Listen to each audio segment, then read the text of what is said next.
Thanks to the EA Creator Network for providing me free codes for The Sims 4. My opinions are my own.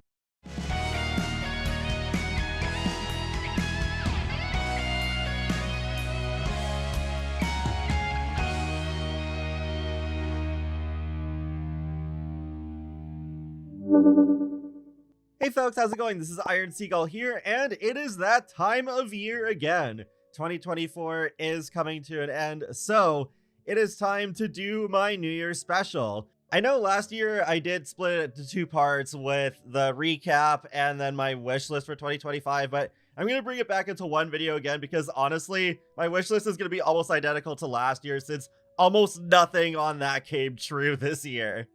Starting in January, we got a sensationally used season with the 2 community voted kits that were voted upon last year, and we got a Sims Delivery Express drop, 1 stuff pack, the only stuff pack we got for the whole year, a build kit, and a co-created style kit.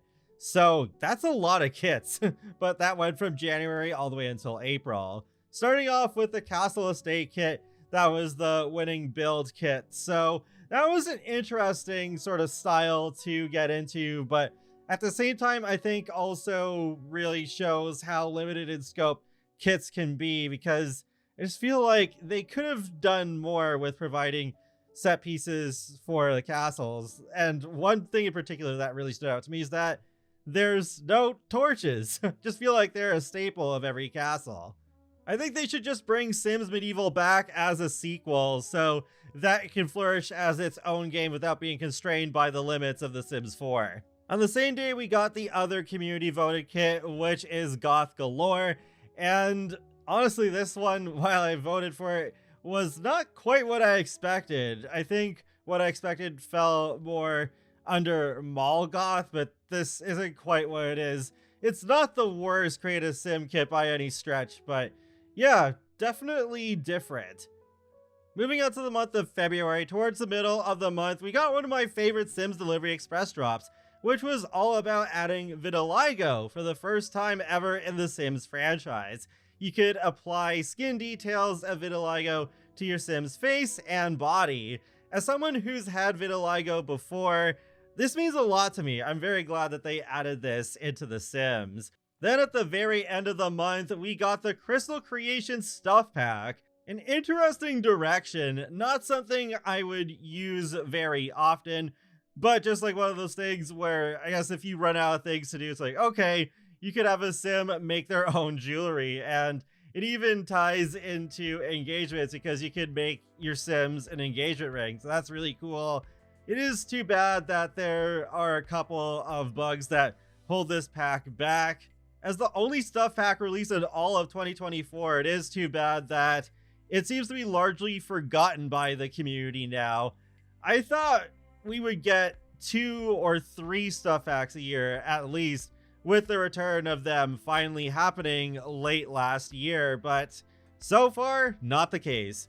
Oh wait, I nearly forgot. It was actually in February when they added that stupid shopping cart icon where it kind of annoys you about packs you may like.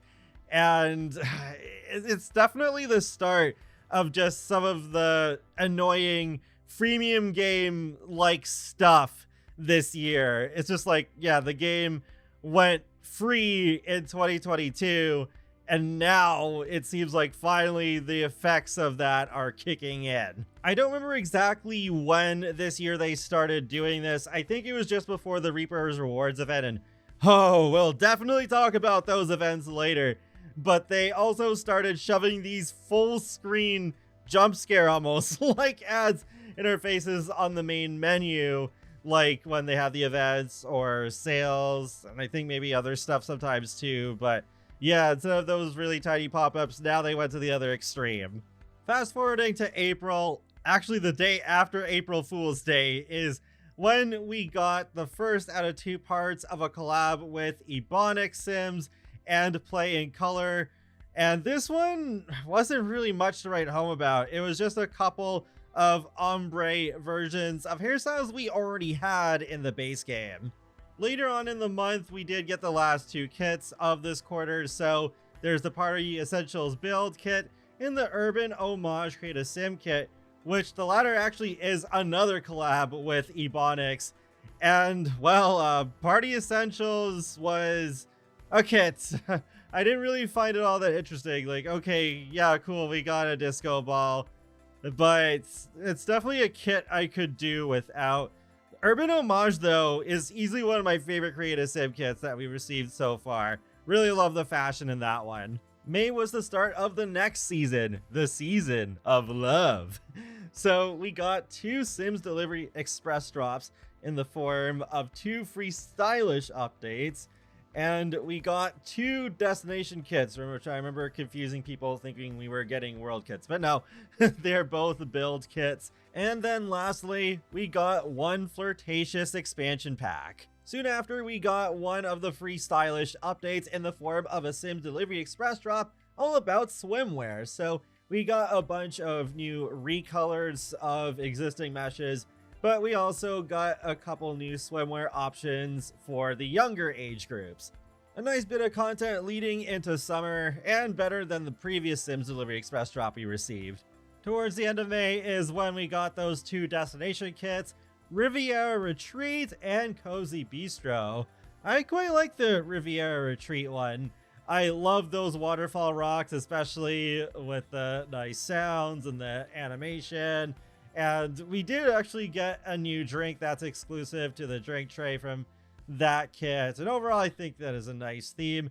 And then Cozy Bistro, it is very much centered around venues, so its use is gonna be limited for me, but yeah, it was an interesting theme to do as well. You can certainly do a lot worse than Cozy Bistro as far as kits go.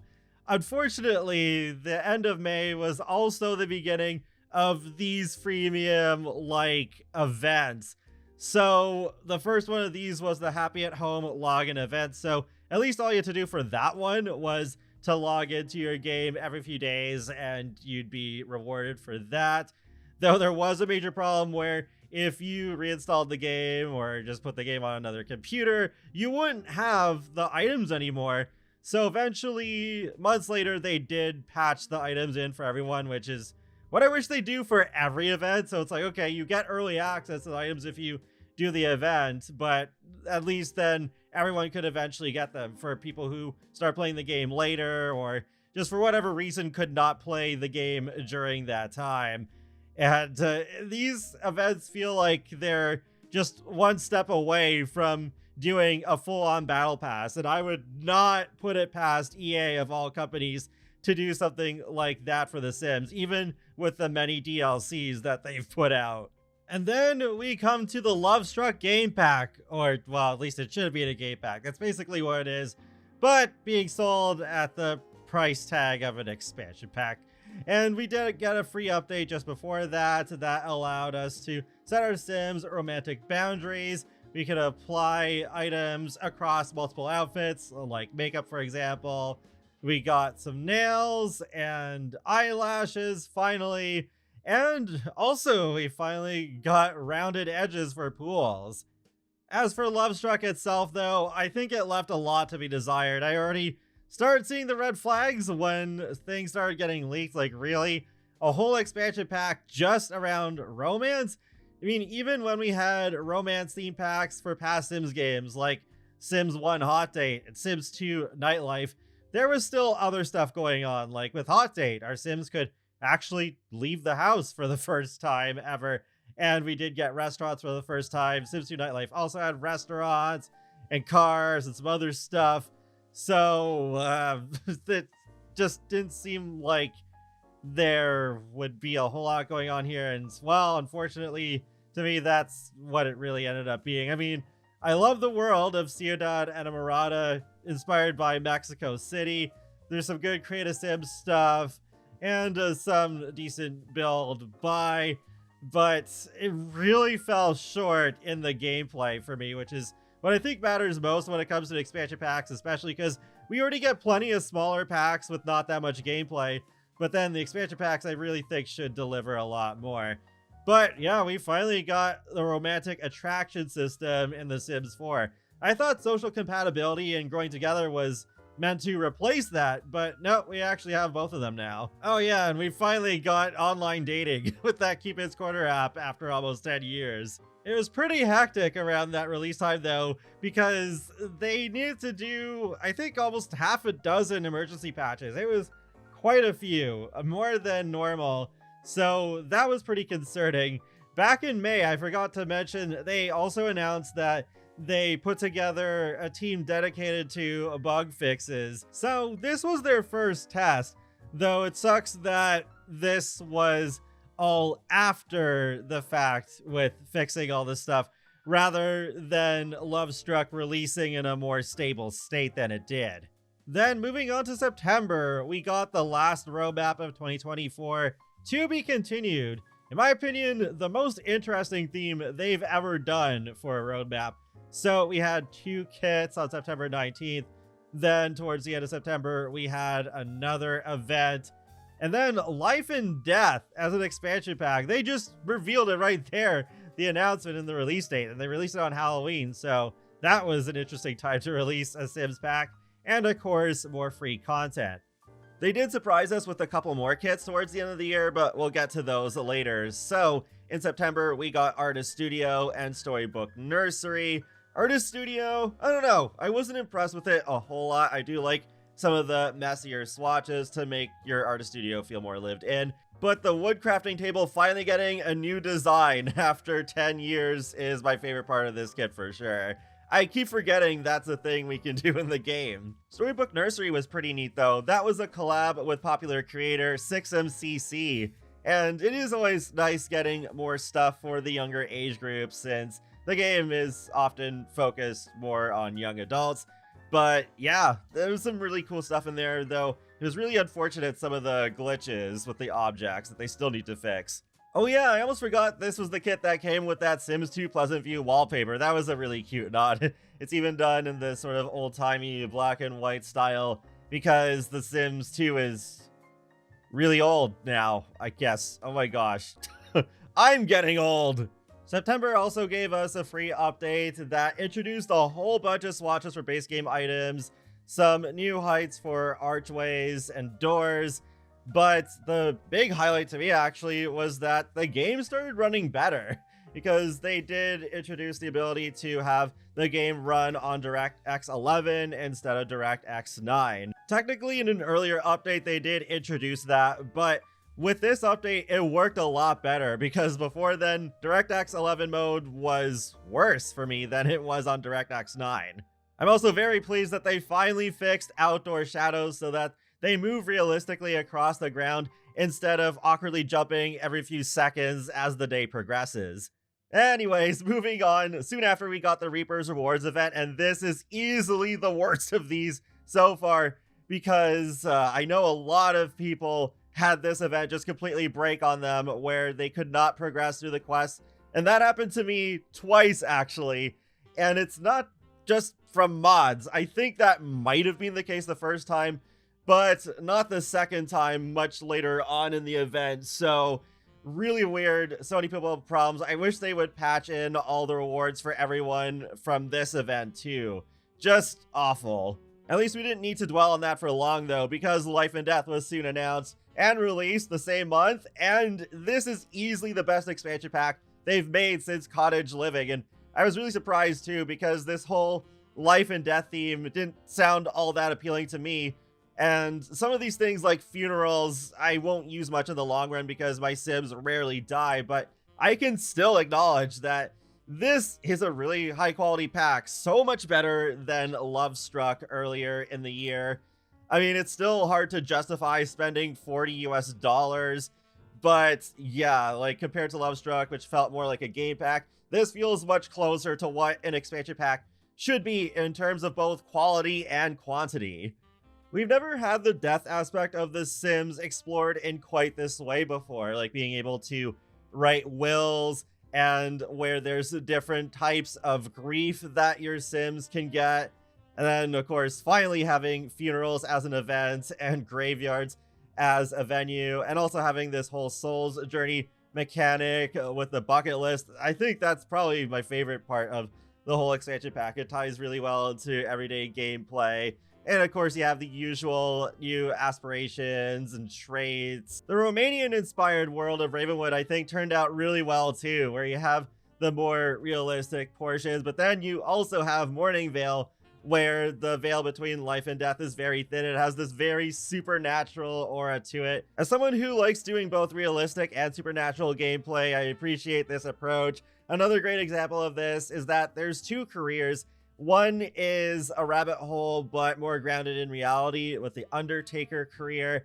And there's the more supernatural profession where you actually follow your Sims to work as a Grim Turn and have the Grim Reaper as their boss, where they actually go around and do reapings. The latter is actually a career I've wanted to see in The Sims for quite a while, especially after I saw an episode of Supernatural where Dean became death for a day, and then that sort of idea actually appeared on a survey for one of the community stuff pack votes that we had years ago, so it's really cool to see this finally become a reality. The free update was pretty cool too. My favorite part is definitely being able to choose our Sims occult within Create a Sim without having to start from scratch with a new Sim to make them an occult. You can even choose the death type if you're making a ghost. You can choose the urn or gravestone that a deceased Sim has. They also finally gave mermaids those if you have Island Living installed. They also overhauled death reactions depending on the relationship between the Sim and the deceased. There's a new life event activity category if you're sorting in build mode by rooms. There's the ability to become either a playable ghost or a free roaming ghost when your Sim has died. And there's also a bonfire that they added. And of course, your Sims can now woo with the Grim Reaper again. In November, we got 2 creator kits. So the difference between these and, say, like the one that we got with Sixum is that the creators are responsible for making all the content in the kit instead of it being where they sort of like propose the design and then Max still makes the objects. These first 2 are Cozy Kitsch by Maishino-san and Sweet Slumber Party by Trillic. I think both of these turned out really well and I think are among some of the best kits that we've had so far. Especially for me personally, I really like the Sweet Slumber Party one because we just don't really have too much sleepwear. It's pretty rare that we get that, and the Symptomates kit that we had in the past is more focused on sexier lingerie, while this one is more focused on just like comfy sleepwear. I am worried that we're going to get kits even faster than we already have, but we'll have to wait and see how this goes in 2025. But really, if anything, we should get more stuff packs. And what happened to game packs? We still haven't seen those in quite a while.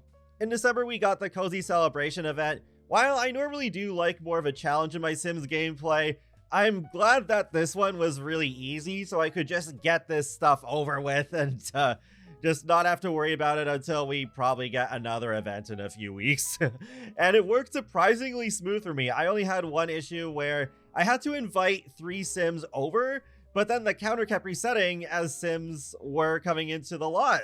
So that was caused by a mod. I'm just not sure which one since I was still in a hurry to complete everything. I like some of the new rewards too, like the totally not GameCube PlayStation console. The holiday sweaters had some cute designs. I love the welcome mat.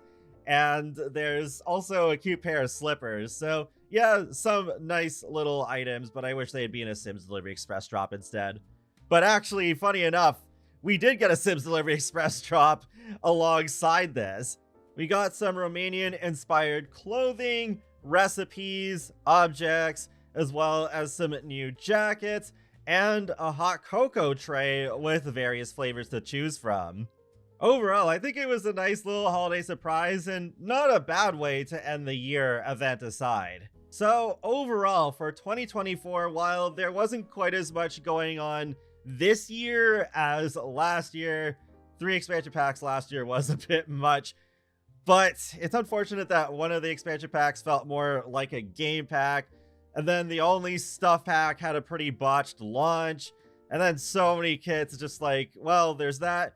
And then we got Life and Death, which was really cool, so very much a mixed bag. At least it wasn't completely terrible, and it's worth mentioning that there has been somewhat of a difference with the bug fixing team, making the game more stable and run better, though they really need to fix that bug where objects get stuck in the world and you can't delete them. I find it very strange that they did not acknowledge the 10th anniversary of The Sims 4 this year, though. That's a pretty big milestone, though there is going to be an even bigger milestone in a couple of months with the Sims franchise as a whole turning 25, so I wonder how much they're going to do with that. Like, there is a Behind the Sims broadcast that's supposed to happen in January, but yeah, I hope they do something interesting. I suppose now is as good a time as ever to transition into my wish list for 2025. So first thing, actually, well, it's something I more don't want to see, which is more of these limited time events. No, these have got to go. There's plenty of this sort of gameplay in Sims Mobile and Sims Free Play. Don't need that on PC and console. So yeah, just leave it behind in 2024. It's a failed experiment, whatever. Yeah, these things happen. Not everything's going to be a success. But yeah, now for the wish list, I was going to make it a separate video, but I think the only things we got from that video this year were the Grim Reaper career and the curved pool edges. So it seemed pretty pointless to make another video that'd be almost word for word the same.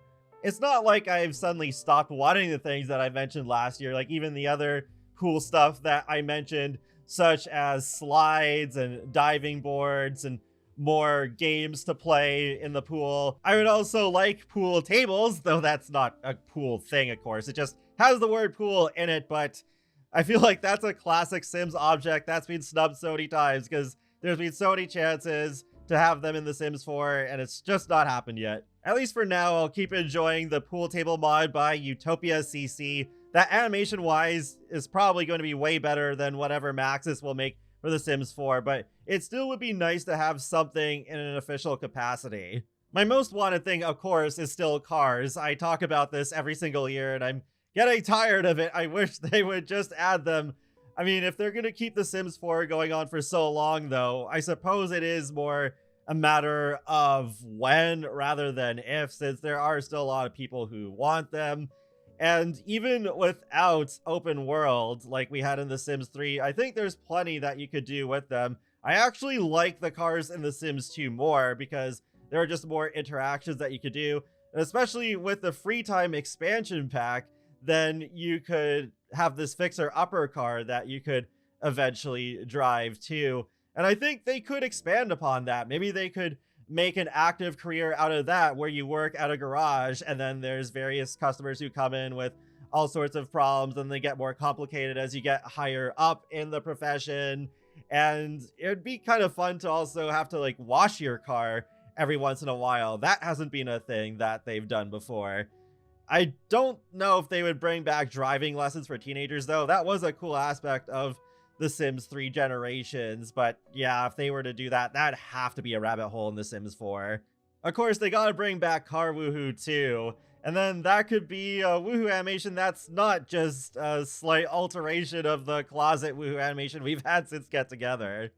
A Hobbies expansion pack, much like Sims 2 Free Time, is my most wanted expansion pack right now, and I think cars happen to be a good fit for something like this, where with the free update you could have some basic cars, but then with the expansion pack, you would have more cars, including the fixer-upper one and having the tune-up mechanics in general. I also think Hobbies are just great as a late game sort of expansion pack because while they have covered a bunch of different topics over the past 10 years of The Sims 4, there's still just so many just random activities that the community has asked for that they haven't fit into previous packs, like the aforementioned pool table. And it could just add a whole bunch of everyday activities that could fit well into any world. You don't even have to have a new world in this sort of expansion pack as long as there is a ton of new gameplay. Usually with expansion packs, we only get a few gameplay objects, but this would be their chance to make that the main focus, and then have a hobby system that ties together not only the new gameplay items, but also the many ones we've had across the 10 years of Sims 4. You can have categories such as cuisine, arts and crafts, fitness, gaming, but not just video games, but also board games. Maybe they could do a parody of Dungeons and Dragons, maybe even incorporate things like the puzzles from Growing Together. And then once you've progressed enough in each hobby, you could get various rewards. Just don't have those annoying hobby NPCs from The Sims 2. I did not like them very much. I also want bands. They should, of course, have music as a category within a hobbies expansion, but I think bands would be too much to fit into something that's more of a general pack when it comes to hobbies. And there's just so much they could do with the band's experience that they really could do a deep dive of it.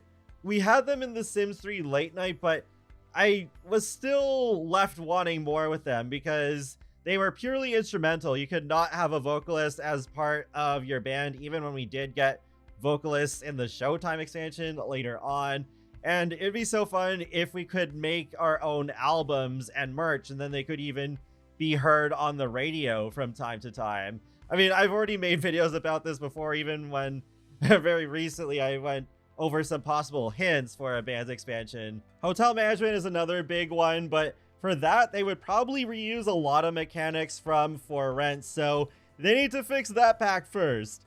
I'd love to see a major update to the gallery. It's so weird that we can't even directly reply to people's comments that are left on our creations, and I would love to be able to just take custom pictures in-game of our creations before we upload them, so we're not just stuck with the default ones, because it's just so tiring seeing the same poses over and over again for Sims. And then for lots especially, that's bad when you're building on a certain lot and then there's a lamppost or some trees blocking most, if not all, the view of your creation, and then people can't get a good idea of what it looks like, and there's just so much room for improvement there. An update that I'd love to see that could be applied to both Create a Sim and Build By is the ability to mark something as a favorite item and collections, because even though the search bar and the pack filters are great,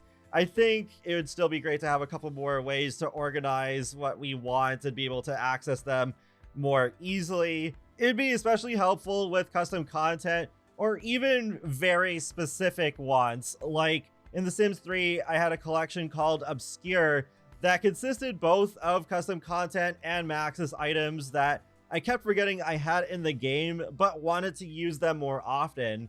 So things like that are not quite fully covered by things like the search bar and pack filters.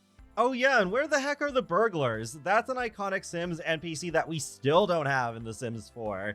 At this point, I imagine they have bigger plans for them than just having a free update, because I know there was that survey we got some months back that had a bunch of pack ideas, and one of them did involve becoming a criminal or a law enforcer. So that's probably going to happen eventually, even if it's not next year. Oh, one thing I don't think I mentioned in last year's video is Create a World, but I think that might be because realistically, I don't think we're ever going to get it, because Create a World would not be just a feature, but a whole separate program that they would have to make to create the worlds in. So I don't know if they would bother doing that, but it would be a great way to help keep the game fresh, especially after this long. And people made some amazing stuff with the Sims 3 Create a World tools, so it'd be great to see something like that for The Sims 4. And I don't think that would completely take away from pre-made worlds they would sell in future packs still, because those would introduce new assets, maybe even new world-specific features. There's still worlds that I would love to see them do in an official capacity, because we still don't have a world that's inspired by anywhere in the continent of Africa. It'd be nice to see them revisit South America, because all we have for that is the jungle, Salvadorada. And I'd also love to see worlds inspired by Australia and New Zealand. I think those could be really gorgeous worlds. I'd also love to see a world inspired by India, or even Sri Lanka, as I'm part Sri Lankan myself. But that's pretty much it, at least in terms of a broader scale. I could go on and on and on about just individual things that I would love to see, like mini golf courses, heterochromia, model railway sets, spiral stairs, pool stairs. So yeah, I mean, there's a lot of things like that, but I don't want to make this video like an hour long. But yeah, at least in terms of bigger ideas like hobbies and bands, it's harder to come up with those things for Wishlist because The Sims 4 has been out so long and it's covered a whole lot of territory. So it's going to be a really interesting challenge in future years to see what I'll come up with as we get more and more content. But feel free to let me know your thoughts in the comment section below. What did you think of this year in content for The Sims 4? And what would you like to see in 2025? And be sure to subscribe if you would like to keep up with my latest gaming content. I will talk to you all later, and have a great day, and a happy new year. Thanks for watching.